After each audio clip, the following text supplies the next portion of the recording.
On disait que le roi Alpha aveugle pouvait sentir la peur à 3 royaumes de distance, qu'il avait régné dans les ténèbres pendant 15 ans, ses yeux d'un blanc laiteux et sans vision. Pourtant, d'une manière ou d'une autre, il ne manquait jamais une menace. On disait qu'il mangeait les tribus qui lui déplaisaient. Alors, quand l'Alpha Corey a souri et a choisi Anna, la disgrâce sans loup, la fille trop brisée pour se transformer, trop insignifiante pour être pleurée, elle a su qu'elle marchait vers sa mort. Les autres tribus étaient des louves fortes et belles, au pelage brillant et aux griffes acérées. Anna n'était rien, invisible, le sacrifice que personne ne regretterait. La salle du trône était plus sombre qu'elle ne l'avait imaginé. Le roi Alaric était assis, parfaitement immobile, ses yeux blancs et morts fixant le vide. Son visage était taillé dans la pierre et l'ombre. Anna garda la tête baissée, attendant le jugement, le renvoi, le cachot dont tout le monde parlait à voix basse. Puis elle l'entendit respirer. Un souffle brusque, choqué, désespéré. Couleur.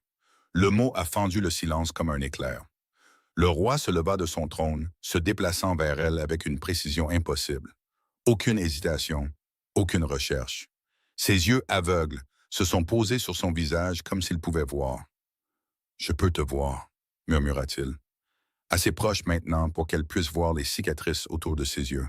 De vieilles brûlures magiques qui n'avaient jamais guéri. Après 15 ans d'obscurité, tu es la seule chose que je puisse voir dans ce monde. Sa main se leva vers sa joue, tremblante. Pas de menace, mais d'émerveillement. Et Hannah réalisa que sa condamnation à mort venait de devenir quelque chose de bien plus dangereux. Le destin. Avant de continuer, de quelle ville nous écoutez-vous? Retrouvons-nous dans les commentaires. Et si vous souhaitez me soutenir, s'il vous plaît, abonnez-vous et aimez cette vidéo. C'est gratuit. Et cela aide plus de gens à entendre ces histoires. Chapitre 1. Les genoux de Hannah étaient engourdis depuis 1 heure. Elle n'arrêtait pas de frotter. Les sols de la maison de la meute étaient en pierre, anciens et impitoyables, polis par des générations de loups qui avaient marché ici avec fierté. Hannah connaissait chaque fissure, chaque rainure. Elle les avait toutes frottées 1000 fois. 23 ans dans la meute de pain d'ombre. Et c'était ce qu'elle connaissait le mieux. Comment se faire petite? Comment travailler jusqu'à ce que ses mains saignent? Comment être si silencieuse qu'elle se demandait parfois si elle était réelle? Le groupe de chasse est revenu juste au moment où elle atteignait le hall d'entrée. Leur célébration était bruyante et triomphante.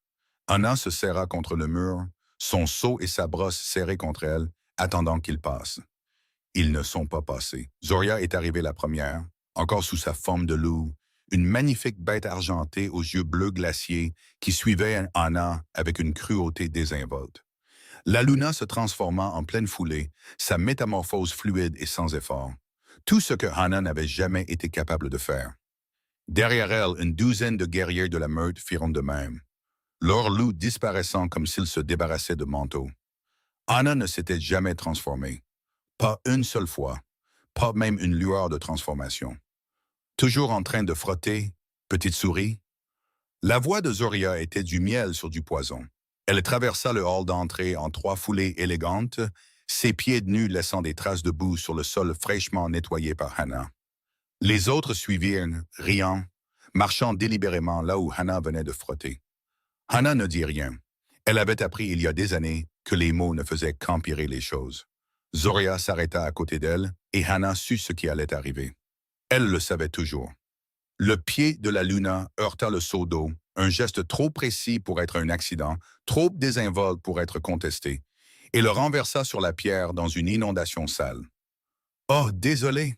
Le sourire de Zoria était beau et acéré. « J'avais oublié que tu étais là, en bas. Tu es si facile à manquer. » Les guerrières de la meute rirent.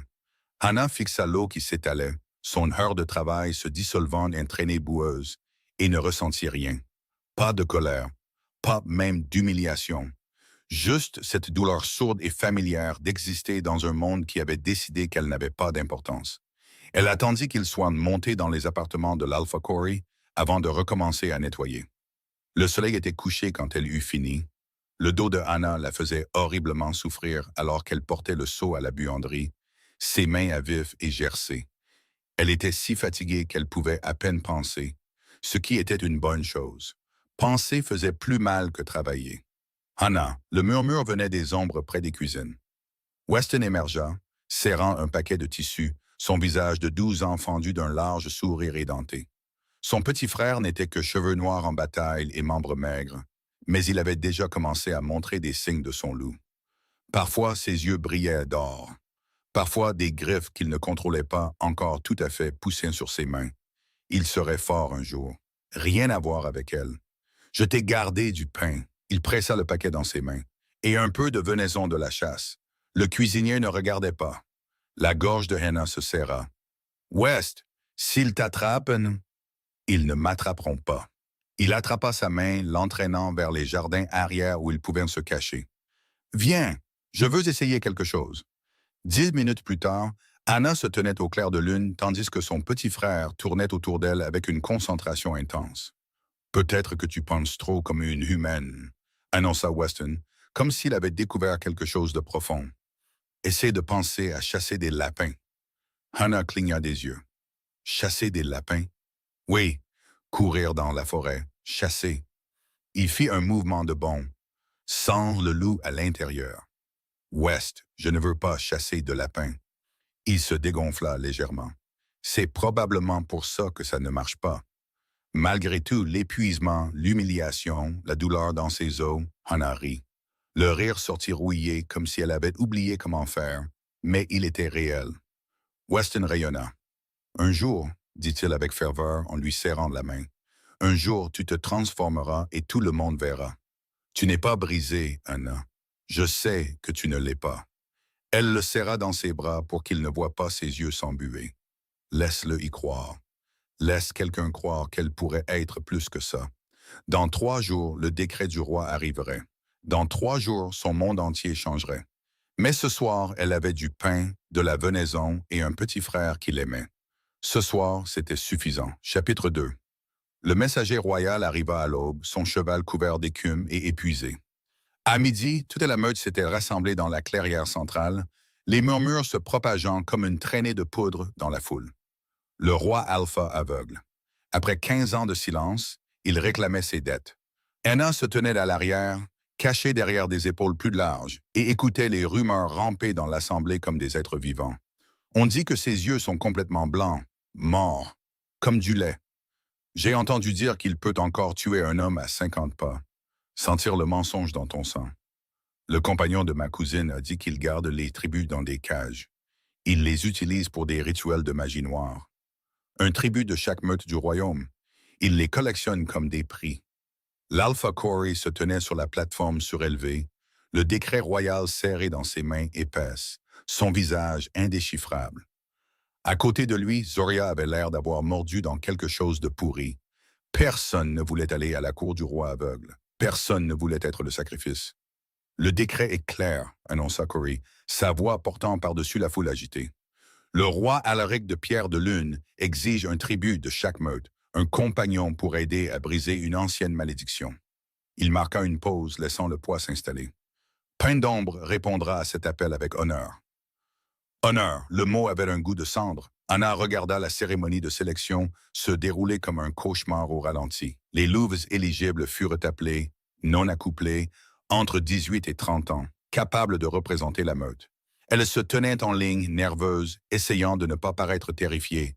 Certaines étaient une fille de famille riche, d'autres, des guerrières. Toutes étaient entières. Toutes pouvaient se transformer. Corey parcourut lentement la ligne, considérant chaque visage. La foule retenait son souffle. Puis ses yeux trouvèrent Hannah à l'arrière, et il sourit. Pain d'ombre offre notre membre le plus dévoué. Sa voix dégoulinait d'une fausse sincérité. Hannah, avancez-vous. La foule s'écarta autour d'elle comme si elle portait la peste. Les jambes de Hannah bougèrent d'instinct, engourdies et déconnectées de son cerveau. Ce n'était pas réel. Ça ne pouvait pas être réel. Mais le sourire de Kufri était bien réel quand elle atteignait la plateforme. Notre plus grande travailleuse, notre plus loyale servante. Qui de mieux pour représenter Pain d'ombre? Un soulagement parcourut l'assemblée. Pas leur fille, pas leur sœur, juste la fille au sang loup, juste Hannah. Non! Le cri de Weston déchira les murmures. Il se fraya un chemin à travers la foule, son petit visage tordu de fureur et de terreur. « Non! Prenez-moi à la place, c'est tout ce que j'ai! » Deux guerriers l'attrapèrent d'avant qu'il n'atteigne la plateforme. Il se débattit, des griffes sortant de ses mains de 12 ans, ses yeux brillants d'or. « S'il vous plaît, elle n'a rien fait de mal. S'il vous plaît, ne la prenez pas. » Le cœur de Hannah se brisa. Elle regarda son petit frère, la seule personne de cette meute qu'il ait jamais aimée, et sentit quelque chose se fissurer dans sa poitrine qui ne guérirait jamais. « West, murmura-t-elle, ce n'est pas grave. » Ce n'était pas grave, ça ne le serait jamais. Mais que pouvait-elle dire d'autre? Corey renvoya Weston d'un geste de la main. « Ramenez le garçon à la maison, la sélection est finale. » Alors que les guerriers emmenaient Weston, qui criait toujours, Hannah resta parfaitement immobile. Elle savait depuis des années que sa vie finirait mal. Elle avait juste pensé que ça arriverait ici, tranquillement et sans que personne ne le remarque, en frottant les sols jusqu'à ce que son corps lâche. C'était plus rapide, plus propre, d'une certaine manière. Au moins, Weston se souviendrait d'elle. Au moins, quelqu'un saurait qu'elle avait existé. Plus tard, dans ses appartements de l'Alpha, le Beta Gage posa les questions pratiques. Devrions-nous lui donner des provisions de voyage, des vêtements convenables? Corey ricana. Pourquoi? Elle n'en aura pas besoin longtemps. Zoria plissa le nez. Au moins, donnez-lui un bain. Nous ne voulons pas que le roi pense que nous envoyons des tribus sales. Il est aveugle, dit Corey sèchement. Il ne verra pas la différence. Ils rirent. Hannah, debout dans le couloir juste à l'extérieur, entendit chaque mot. Elle pressa sa paume contre le mur de pierre froide et ne ressentit rien. Pas de colère, pas de peur, juste ce vide familier. Elle avait 3 jours avant l'arrivée de l'escorte. 3 jours pour dire adieu à la seule vie qu'elle ait jamais connue. 3 jours avant de marcher dans les ténèbres pour ne jamais en revenir. Chapitre 3. Le voyage jusqu'à la citadelle de Pierre de Lune dura 3 jours. Hannah les passa invisibles. L'escorte royale collecta des tributes de sémeutes, et le 2e jour, le chariot contenait 12 louves qui ne la regardaient pas. Elles étaient tout ce que Hannah n'était pas. Grandes, confiantes, belles. Leurs loups rôdaient juste sous leur peau, faisant briller leurs yeux d'or et rendant leurs mouvements d'une grâce liquide. Les parlaient de politique de cour, de liens d'accouplement, et de laquelle d'entre elles le roi pourrait favoriser comme si c'était une compétition au lieu d'une condamnation à mort. Hannah était assise dans le coin, les genoux ramenés contre sa poitrine, et regardait les routes de montagne serpenter plus haut. Aucune d'elles ne lui demanda son nom. La citadelle de Pierre de Lune apparut le 3e soir, s'élevant des falaises comme quelque chose sculpté dans les rêves et les cauchemars. D'immenses tours de pierre perçaient le ciel crépusculaire. Des bannières d'argent claquaient au vent. Les murs étaient si hauts que Hannah ne pouvait pas voir leur sommet. C'est ici qu'elle allait mourir. La salle du trône était plus sombre qu'elle ne l'avait imaginé. Des torches brûlaient bas dans leurs appliques, projetant plus d'ombre que de lumière. Les autres tribus furent conduites en premier, annoncées par leur nom et leur meute. Chacune fit de la révérence devant l'estrade où le roi était assis, parfaitement immobile. Le roi Alaric de Pierre de Lune, l'alpha aveugle. Il semblait taillé dans le granit et l'ombre. De larges épaules drapées de noir et d'argent, des cheveux sombres tombant au-delà de sa mâchoire, un visage trop sévère pour être qualifié de beau. Mais ce sont ses yeux qui coupèrent le souffle à Hannah. Blanc laiteux, complètement aveugle, fixant le vide. « Hannah de point d'ombre », annonça le héros. Elle s'avança, la tête baissée, attendant le renvoi, le jugement, Le roi inspira brusquement, puis il se leva si vite que son trône bascula en arrière. Couleur. Le mot fendit le silence comme du verre brisé. La tête de Hannah se releva d'un coup. Le roi Alaric se dirigeait vers elle avec une précision impossible. Aucune hésitation, aucune recherche. Ses yeux aveugles se posèrent sur son visage comme s'il pouvait voir. « Qu'est-ce que tu es ?» murmura-t-il, tournant lentement autour d'elle. La cour était devenue complètement silencieuse. Ses yeux blancs suivaient chacun de ses mouvements, chaque souffle. « Qu'est-ce que tu es ?» Une femme en armure d'argent sortit de l'ombre. « Frère, que se passe-t-il ?»« Je peux de la voir, Jenna. » La voix d'Alaric se brisa sur les mots. Il s'arrêta devant Hannah, assez près pour qu'elle puisse voir les cicatrices autour de ses yeux, de vieilles brûlures qui avaient mal guéri, laissant la peau tordue et pâle. Son visage, ses cheveux, ils sont bruns, bruns foncés comme de l'acajou. Sa main se leva vers elle, tremblante. Je peux voir ses yeux, ils sont... Il s'arrêta, déglutit difficilement. Quand il reprit la parole, sa voix était rauque de quelque chose qui pouvait être du chagrin ou de la joie, ou les deux. J'avais oublié à quoi ressemblait le brun.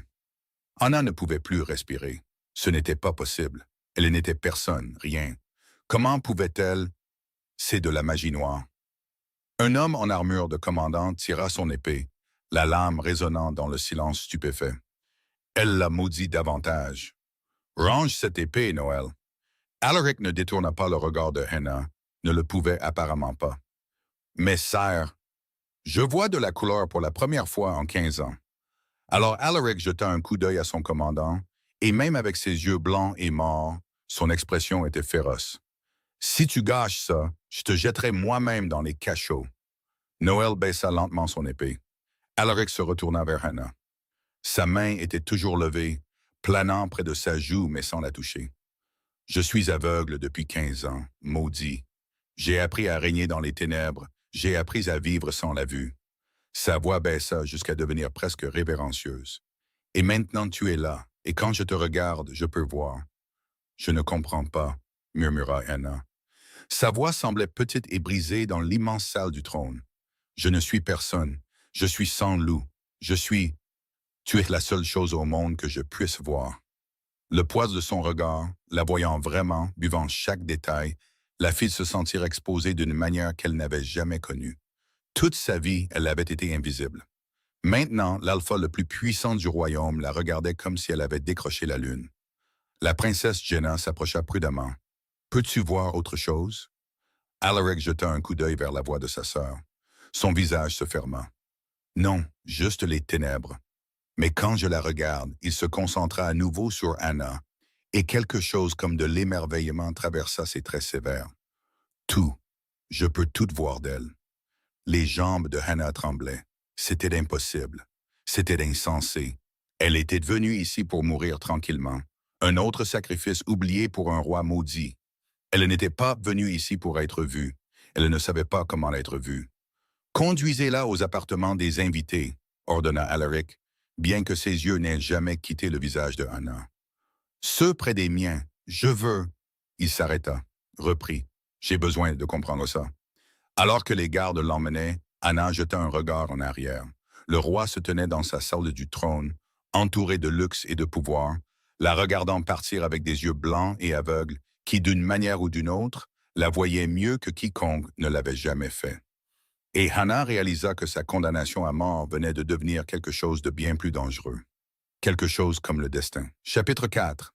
Ils découvrirent les limites du miracle en moins d'une heure. On avait montré à Hannah des appartements à 3 portes de la suite du roi. Une pièce plus grande que tout l'espace qu'elle avait partagé avec Weston à la maison. Elle avait à peine touché la literie de soie quand on frappa à la porte, de manière urgente et brusque. Le commandant Noël se tenait sur le seuil, l'air sombre. Il a besoin de vous. Quoi? Il est redevenu aveugle, au moment où vous avez quitté la salle du trône. L'estomac de Hannah se noua. Elle suivit Noël à travers des couloirs qu'elle ne retrouverait jamais seule, jusqu'à un bureau où le roi Alaric se tenait, agrippé au bord d'un bureau massif, les jointures blanches. Au moment où elle entra, il expira. « Te voilà !»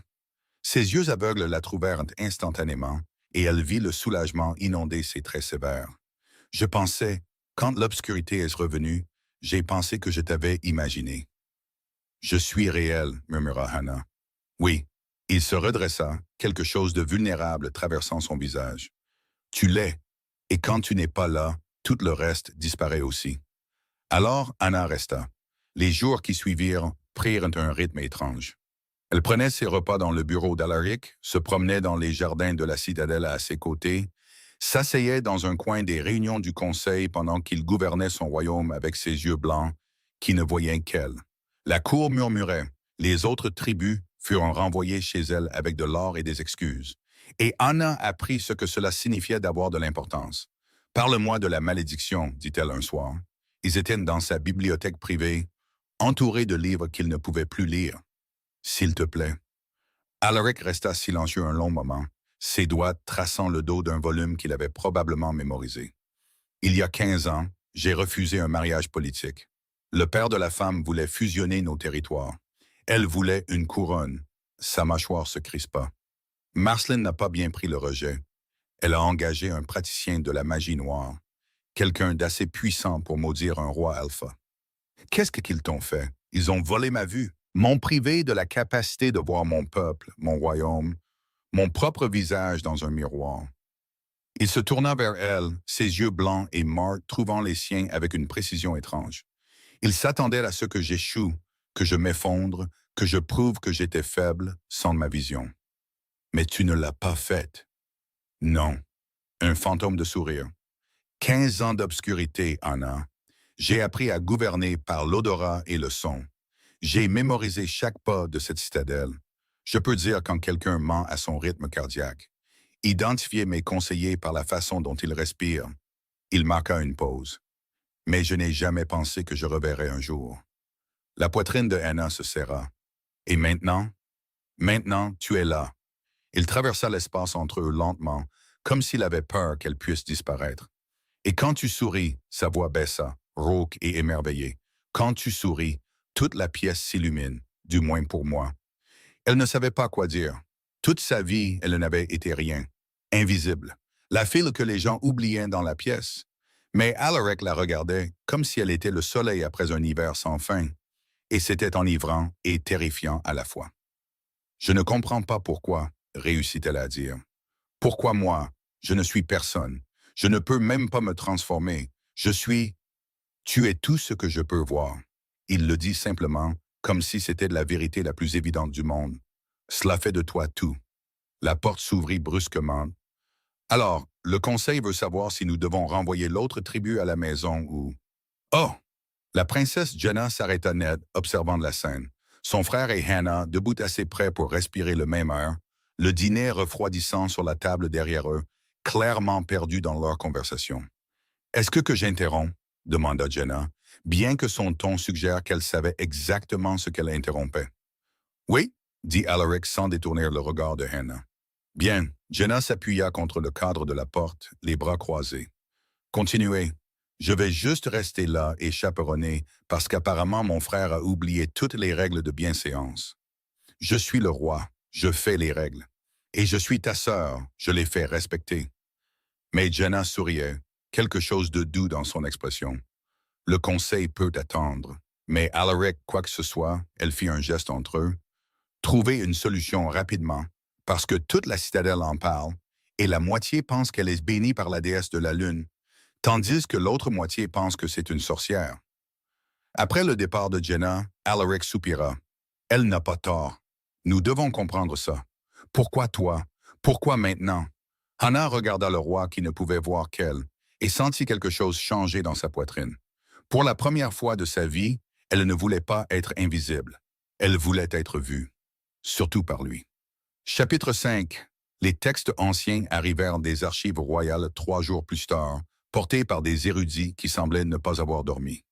Anna était assise dans le coin du bureau d'Alaric pendant qu'ils étalaient des parchemins jaunis sur toutes les surfaces, leurs doigts traçant des mots écrits il y a des siècles.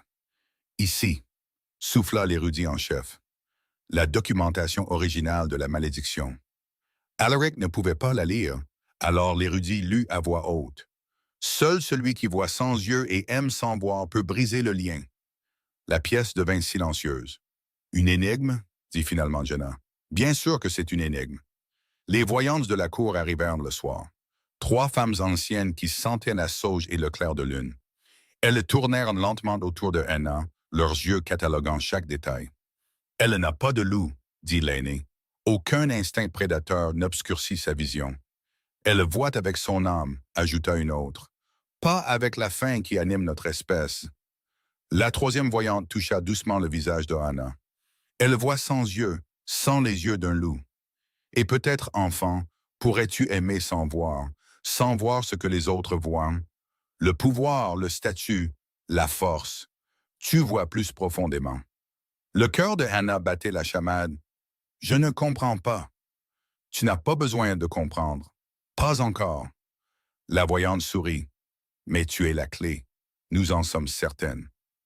Après leur départ, Alaric se tenait à la fenêtre, ses yeux aveugles ne voyant rien d'autre que l'obscurité au-delà de la silhouette de Hannah. « Est-ce que ça t'effraie d'être la clé pour briser ça? » « Tout dans cette histoire m'effraie, admit Hannah. Il se tourna et son expression était douce. « Voudrais-tu te promener avec moi? Il y a quelque chose que je veux partager. » Les jardins de pierre de lune étaient à couper le souffle sous la pleine lune. Des roses d'argent grimpaient sur des treillages qui atteignaient les étoiles. Des fleurs de lune s'épanouissaient, blanches et lumineuses, leurs pétales comme de la lumière d'étoiles capturée. L'eau ruisselait dans des fontaines sculptées, et l'air sentait le jasmin et quelque chose de plus doux que Hannah ne pouvait nommer. « Je venais ici avant la malédiction, » dit Alaric, marchant sur les sentiers comme s'il avait mémorisé chaque pierre. « C'était l'endroit préféré de ma mère. Elle est morte quand Jenna est née, mais je me sentais proche d'elle ici. »« C'est magnifique, » murmura Hannah. « Je ne peux plus voir les fleurs quand tu n'es pas près de moi. » Il s'arrêta près d'une fontaine, ses doigts effleurant la pierre sculptée. « Mais je peux les sentir. Dis-moi à quoi elles ressemblent. » Alors Hannah les décrivit. Les fleurs de lune avec leur corolle en forme de trompette, les roses d'argent qui semblaient briller de l'intérieur, et le délicat jasmin étoilé qui s'entrelaçait partout comme de la dentelle. Elle décrivit la façon dont le clair de lune se posait sur les gouttelettes d'eau, les ombres que les fleurs projetaient, la façon dont tout semblait vivant et magique. Alaric écoutait comme si elle récitait de la poésie. « Tu vois la beauté là où d'autres voient des mauvaises herbes, » dit-il doucement. « C'est ton don, Hannah. Tu n'as pas besoin d'un loup pour être extraordinaire. » Son souffle se coupa. Personne ne l'avait jamais qualifiée d'extraordinaire. Personne n'avait jamais suggéré qu'elle était autre chose que brisée. « Et si je suis juste utile? » Les mots sortirent avant qu'elle ne puisse les arrêter. « Et si tu ne me vois que grâce à la malédiction? Et si, quand elle se brisera, je redeviens invisible? » Alaric se tourna pour lui faire face, ses yeux blancs trouvant les siens avec cette précision étrange. « C'est ce que tu penses, que je te chéris parce que tu es utile? » Je ne sais pas quoi penser. Il s'approcha, assez près pour qu'elle puisse voir les touches de gris dans ses cheveux sombres, le motif exact des cicatrices autour de ses yeux. « Hannah, j'ai gouverné un royaume aveugle pendant 15 ans. J'ai eu des conseillers, des guerriers, des serviteurs, tous utiles, mais je ne les regarde pas comme je te regarde. »« Tu ne peux pas les regarder du tout, » dit-elle, essayant de plaisanter, mais entendant sa voix trembler. « Exactement. » Sa main se leva vers son visage, ses doigts effleurant sa joue. « Quand je te regarde, je vois de la gentillesse dans chaque expression. Je vois quelqu'un qui remarque la beauté des fleurs de lune. Je vois quelqu'un qui décrit le monde comme s'il était précieux. » Son pouce frôla sa mâchoire. « Ce n'est pas la malédiction. C'est toi. » Les murs de Hannah s'effondrèrent. Elle tombait depuis qu'il avait haleté couleur, et elle était terrifiée et exaltée à la fois. « Je suis en train de tomber amoureuse de toi, » murmura-t-elle, « et je ne sais pas si j'en ai le droit. »« Tu as le droit de tout ce que tu veux. » Sa voix était rauque. « Et si tu me veux, Hannah, je suis à toi. » Le lendemain matin, Noël les trouva en train de s'entraîner dans la cour, ou d'essayer. Alaric n'arrêtait pas de manquer ses parades, son attention clairement ailleurs. « Votre Majesté, vous êtes distrait. »« Je suis concentré, » dit Alaric, bien que ses yeux aveugles ne cessaient de dériver vers l'endroit où Hannah était assise à regarder. « Vous venez d'essayer de bloquer une attaque venant de la mauvaise direction. »« Vraiment? » Noël baissa son épée d'entraînement avec un soupir. « Elle vous a rendu faible. » Alaric sourit, un vrai sourire. « Elle m'a permis de voir, Noël. Je prends la faiblesse. » Chapitre 6. La révélation vint du plus vieux livre de la bibliothèque de la citadelle, si ancien que les pages menaçaient de tomber en poussière au moindre contact.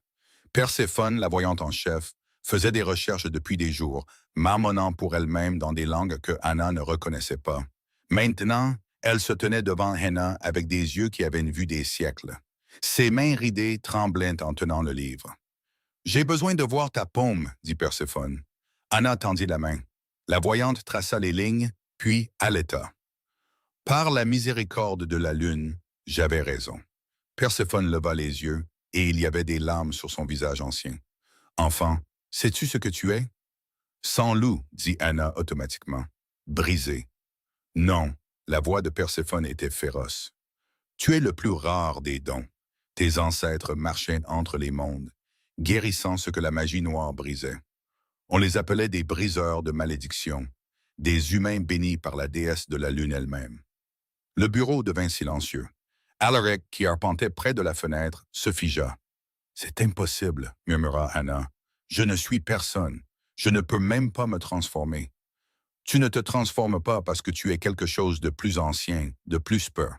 Perséphone guida Anna vers une chaise, son contact doux. Les briseurs de malédiction ont été chassés jusqu'à l'extinction il y a 3 siècles.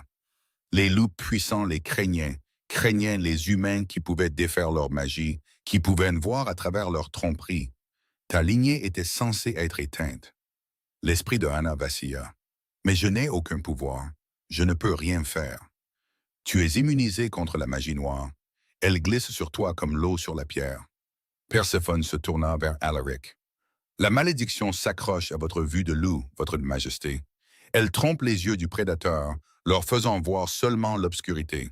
Mais elle, la voyante, fit un geste vers Hannah. Elle n'a pas de loup que la malédiction puisse tromper. Quand vous la regardez, vous voyez avec votre âme humaine, amen, la vraie vue. C'est pour ça que je peux la voir, vous souffla Alaric. La malédiction ne peut pas toucher ce qu'elle est. Plus que ça, l'expression de Perséphone devint grave. Elle ne fait pas que résister aux malédictions. Elle les brise, les absorbe, neutralise la magie noire comme la lumière brûle l'ombre. C'est ce que faisaient ses ancêtres. Ils guérissaient ce qui était brisé, libéraient ce qui était lié. Les mains de Hannah tremblaient, 23 ans. 23 ans à être qualifiée de défectueuse, brisée, sans valeur. Et pendant tout ce temps, elle avait été quelque chose de rare, de puissant. Pourquoi personne ne le savait? Sa voix se brisa. Pourquoi tout le monde me traitait comme si je n'étais rien? Parce qu'ils ne comprenaient pas. Parce que la connaissance des briseurs de malédiction s'est perdue avec le temps. Perséphone lui serra l'épaule. Il craignait ce qu'il ne pouvait pas expliquer. Il est plus facile de qualifier quelque chose de brisé que d'admettre qu'on ne le comprend pas. Le poids de chaque insulte, de chaque rejet, de chaque moment d'invisibilité s'abattit sur Hannah. Elle n'était pas faible. Elle n'avait jamais été faible. Pin d'ombre avait jeté quelque chose de précieux parce qu'ils étaient trop ignorants pour le reconnaître. Peut-elle briser ma malédiction? La voix d'Alaric était prudente, comme s'il avait peur d'espérer. Je le crois, mais cela nécessitera... La porte s'ouvrit brusquement. Jenna entra, jeta un coup d'œil au visage de tout le monde et soupira. Qu'est-ce que j'ai manqué? Hannah descend d'une ancienne lignée de briseurs de malédiction, dit Perséphone. Elle est la clé pour libérer votre frère. Jenna cligna des yeux. Alors vous me dites que mon frère est tombé amoureux de la seule personne du royaume qui pouvait le sauver? Comme c'est pratique. La déesse agit de... commença Perséphone. Ne dites pas de manières mystérieuses. Je jure, si vous dites de manières mystérieuses. Quelqu'un parle de Hannah. Alaric apparut dans l'embrasure de la porte, ses yeux aveugles la trouvant immédiatement à travers la pièce. Jenna leva les mains au ciel. Tu es sans espoir. Oui, et alors? Malgré toute la révélation, la confusion, la refonte complète de sa compréhension d'elle-même, Hannah rit. Le rire jaillit d'elle, clair et surpris. L'expression d'Alaric s'adoucit. Le voilà. C'est le son que j'attendais. Il s'approcha d'elle, s'enfonçant dans la chaise à côté de la sienne. Sa main trouva la sienne avec une précision infaillible. Est-ce que ça va? Je ne sais pas. Hannah fixa leurs mains jointes. J'ai passé toute ma vie à croire que j'étais brisé. Et maintenant tu connais la vérité. Son pouce traça des cercles sur sa paume. Tu n'as jamais été brisé, Hannah. Tu étais exactement ce que tu étais censé être.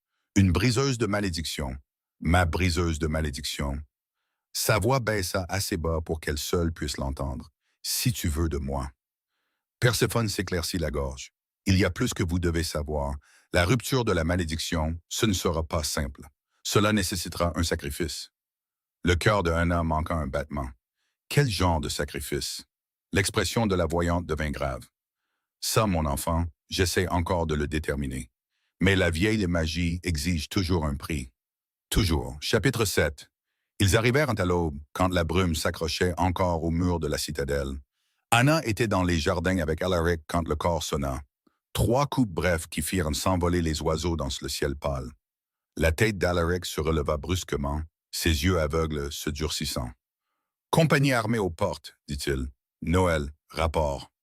Le commandant Noël apparut en quelques instants, le visage sombre. Un contingent de 30 guerriers sous la bannière de la meute de Bois de Fer. Il demande une audience. Bois de Fer.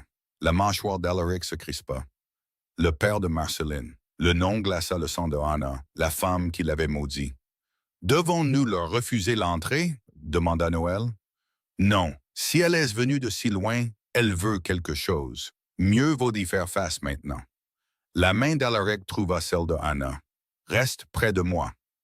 La salle du trône était remplie de guerriers de pierre de lune lorsque Marceline entra d'un pas rapide. Elle était belle de la beauté d'une lame, tout en arête vive et en perfection froide. Cheveux noirs courbeaux, yeux bleus glaciers, des mouvements de prédateur tournant autour de sa proie. Alaric. Sa voix était du miel sur de l'acier. Toujours assis dans le noir à ce que je vois. C'est bien à propos. Marceline. Le ton d'Alaric ne laissait rien paraître. Ça fait 15 ans. À quoi dois-je ce plaisir? J'ai entendu une rumeur. Ses yeux trouvèrent Anna et son sourire devint cruel. Que le roi aveugle a trouvé sa petite guérisseuse. Comme c'est mignon. Anna sentit la main d'Alaric se resserrer sur la sienne. Elle est plutôt banale, n'est-ce pas? Marceline se rapprocha en tournant. Mais je suppose que les mendiants ne peuvent pas être difficiles. Dis-moi, le petit tribut de mon père pensait-il vraiment pouvoir briser ma malédiction? Ta malédiction? Jenna s'avança, la main sur son épée. Alors tu l'admets? Bien sûr que je l'admets. J'ai payé de l'or pour ce sort. Le rire de Marceline était cinglant. Quand Alaric a choisi son précieux honneur plutôt que notre mariage, plutôt que l'alliance qui aurait fait de lui le roi le plus puissant du royaume, j'ai décidé de lui donner une leçon sur le pouvoir. Tu as essayé de détruire mon royaume, dit Alaric doucement. Je m'attendais à ce que tu échoues, à ce que tu prouves qu'un roi aveugle ne pouvait pas diriger. Et quand tu serais inévitablement tombé, mon père serait intervenu pour sauver ton pauvre peuple sans chef. Elle haussa les épaules. Malheureusement, tu es plus têtu que je ne l'avais prévu. Pourquoi es-tu ici, Marceline? Pour protéger mon investissement. Ses yeux se fixèrent sur Hannah. T'a-t-il raconté le reste de la malédiction, petite guérisseuse? A-t-il mentionné que lorsqu'elle se brisera, le contre-coup magique tuera celui qui la brise? Le sang de Hannah se glaça. Elle mourra en te sauvant, continua Marceline, chaque mot une lame. La malédiction est conçue pour prendre une vie pour une vie. Brise le lien, paye le prix. Alors dis-moi, Alaric, est-elle prête à mourir pour toi? Le visage d'Alaric était devenu blanc. Hannah se tourna pour le regarder et vit une angoisse brute dans ses yeux aveugles. « Tu savais, murmura-t-elle. Tu savais, et tu ne me l'as pas dit. J'ai fait des recherches, je cherchais un autre moyen. Je n'aurais jamais... » Sa voix se brisa. « Je préférerais rester aveugle pour toujours plutôt que de te perdre. » La vérité la frappa comme un coup physique. Il l'aimait vraiment. Pas parce qu'elle était utile, pas parce qu'elle pouvait le sauver. Il était prêt à rester maudit pour la garder en sécurité. Comme c'est touchant, ricana Marceline. Mais ça n'a pas d'importance. C'est une briseuse de malédiction.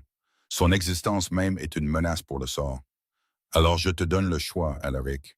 Livre-la et je ferai en sorte que sa mort soit rapide. Ou refuse, et je la tuerai lentement pendant que tu écoutes. Des guerriers prirent position. Pierre de lune d'un côté, bois de fer de l'autre. L'air crépitait d'une violence sur le point d'éclater.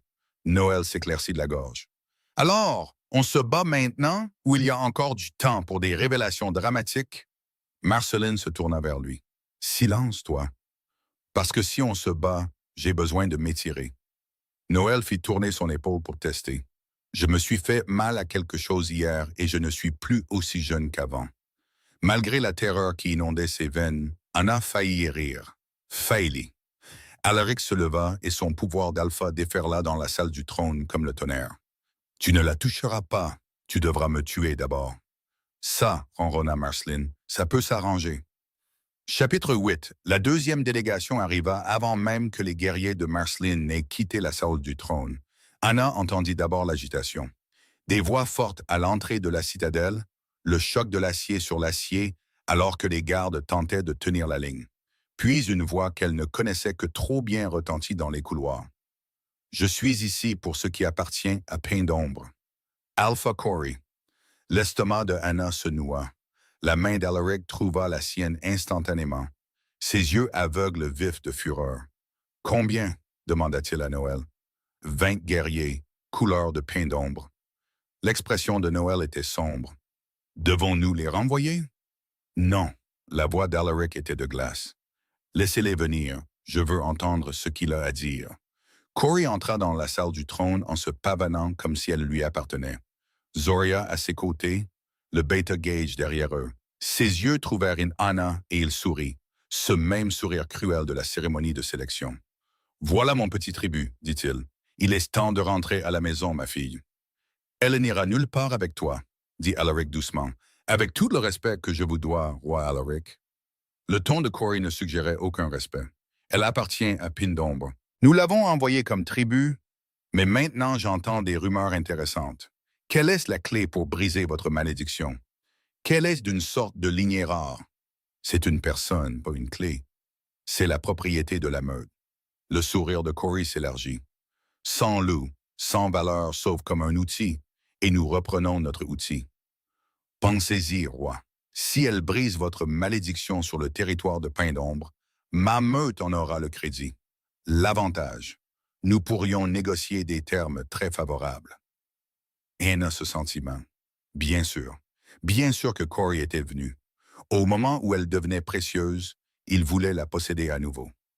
Elle n'appartient à personne d'autre qu'à elle-même. Alaric se leva et son pouvoir d'alpha inonda la pièce comme une force physique. Et si tu fais un pas vers elle, je te tuerai sur place.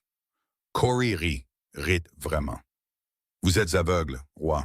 Comment exactement allez-vous? Il n'eut pas le temps de finir. Alaric se transforma partiellement, pas complètement en loup, mais assez. Assez pour que ses canines s'allongent. Ses yeux brillèrent d'or sous la cécité blanche.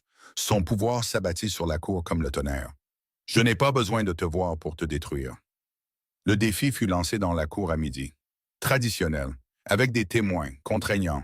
Hannah se tenait entre Jenna et Noël, le cœur dans la gorge, regardant Alaric affronter un alpha qui pouvait voir chaque mouvement venir alors que lui ne voyait que l'obscurité. « C'est de la folie, » murmura-t-elle. « Il ne peut pas. »« Il le peut, » dit Jenna doucement. « Regarde. » Corey attaqua le premier, rapide et brutal. Mais Alaric bougeait comme l'eau, esquivant par l'odorat et le son seul. Il attrapa le bras de Corey en plein coup, le tordit et l'envoya au sol. « Je me suis battu aveugle pendant 15 ans, dit Alaric. Penses-tu vraiment être le premier à me sous-estimer? » Le combat fut sauvage. Corey était fort, vicieux, se battant sans honneur. Il porta des coups qui firent grimacer Hannah. Des frappes qu'Alaric ne pouvait pas voir venir. Des attaques dans ses angles morts. Du sang coulait d'une coupure au-dessus de l'œil d'Alaric. Sa lèvre était fendue. Ses jointures craquaient. Mais il n'arrêta pas. Il se battit avec la fureur d'un roi protégeant ce qui était sien. Sauf que Anna n'était pas sienne, elle était sienne, et il se battait pour son droit de choisir. Son droit d'être libre. Son droit d'avoir de l'importance. Quand Alaric cloua finalement Corey au sol, une main autour de sa gorge, la cour devint silencieuse. « Elle n'est pas ta propriété, » gronda Alaric. « Elle n'est pas ton outil. Elle ne retournera pas dans une meute qui l'a traitée comme un déchet. Si jamais tu t'approches d'elle à nouveau, je te finirai. Sommes-nous clairs? » Corey halta son accord. Alaric le relâcha et se leva, chancelant légèrement. Les guerriers de Pain d'ombre emmenèrent leur alpha. La cour éclata en acclamation pour leur roi. Hannah courut vers Alaric alors que ses jambes le lâchaient. Plus tard dans ses appartements, pendant que les guérisseurs recousaient les coupures et bandaient les côtes meurtries, Jenna se tenait les bras croisés. « Tu sais, il y a des solutions diplomatiques. » Alaric, ensanglanté et épuisé, la foudroya du regard dans sa direction générale. « Cite-m'en une. » « Je n'en trouve aucune pour l'instant, mais je suis sûr qu'elles existent. » Noël tendit une coupe d'eau à Alaric. « C'était vraiment impressionnant, sire. Pour un aveugle. Je vais te rétrograder. »« Vous ne pouvez pas. » Je suis trop précieux. Regarde-moi faire. Mais Alaric souriait, à peine à travers sa lèvre fendue, alors que ses yeux aveugles trouvaient Hannah à travers la pièce. Elle pleurait, réalisa-t-elle, des larmes silencieuses coulant sur son visage. Ça en valait la peine, dit doucement Alaric. Tout ça, ça en valait la peine. Et Anna sut, avec une certitude écrasante, qu'elle ferait n'importe quoi pour sauver cet homme, même si ça devait la tuer. Chapitre 9. Anna fit son choix dans l'obscurité avant l'aube. Alaric dormait enfin, après que les guérisseurs lui aient donné quelque chose pour la douleur. Anna se glissa hors de ses appartements et trouva le camp de Marceline au-delà des murs de la citadelle. Son cœur était calme, malgré la peur. Les guerriers l'entourèrent instantanément, mais Marceline leur fit signe de reculer. La petite guérisseuse vient en rampant, comme c'est charmant. Je te propose un marché, dit Hannah. Laisse Alaric tranquille, laisse Pierre de Lune tranquille. Je briserai la malédiction moi-même, et quoi qu'il m'arrive, ce sera ma responsabilité. Le rire de Marceline fut aigu. Tu penses pouvoir y survivre?